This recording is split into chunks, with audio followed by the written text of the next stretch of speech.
Your Excellency, Prime Minister Meloni, दोनों देशों के डेलीगेट्स, मीडिया के साथियों, नमस्कार। प्रधानमंत्री मेलोनी की पहली भारत यात्रा पर मैं उनका और उनके डेलीगेशन का भारत में हार्दिक स्वागत करता हूं। पिछले वर्ष के चुनावों में इटली के नागरिकों ने उन्हें प्रथम महिला एवं सबसे युवा प्रधानमंत्री के रूप में चुना।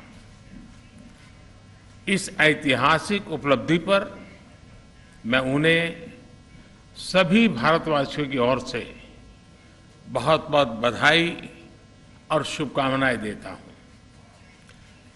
उनके कार्यभार संभालने के कुछ दिनों बाद ही बाली में G20 समिट के दौरान हमारी पहली बैठक हुई थी। फ्रेंड्स, हमारी आज की चर्चाएं बहुत ही सार्थक और बहुत ही उपयोगी रही।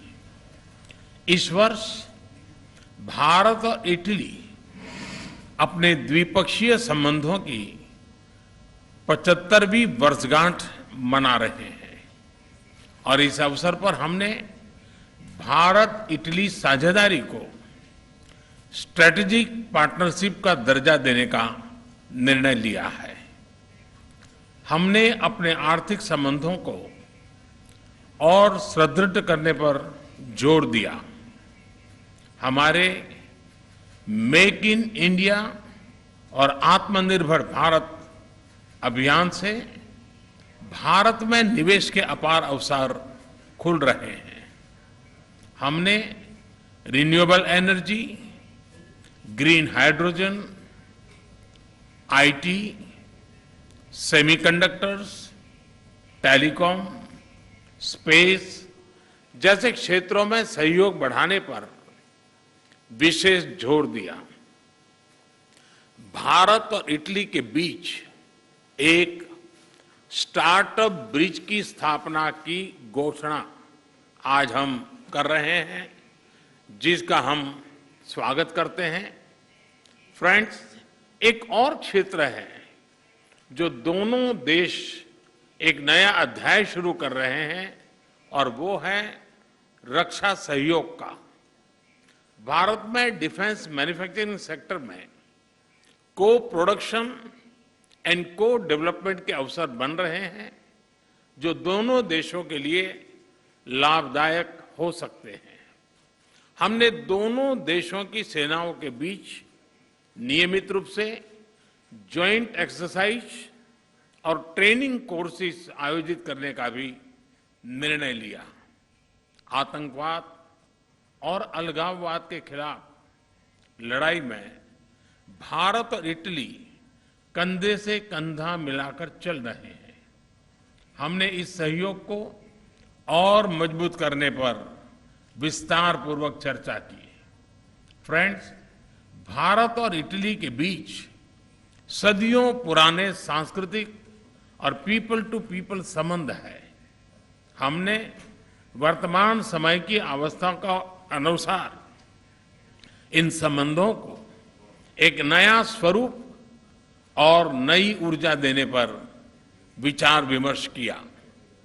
दोनों देशों के बीच migration and mobility partnership agreement पर चर्चा चल रही, उस पर जो चल रही वार्ता का विशेष महत्व है। इस समझौते के शीघ्र समापन से हमारे पीपल टू पीपल रिश्ते और सुदृढ़ होंगे। हमने दोनों देशों के उच्च शिक्षा संस्थानों के बीच सहयोग को बढ़ावा देने पर भी बल दिया। भारत और इटली के संबंधों की 75वीं वर्षगांठ मनाने के लिए हमने एक एक्शन प्लान बनाने का निर्णय लिया।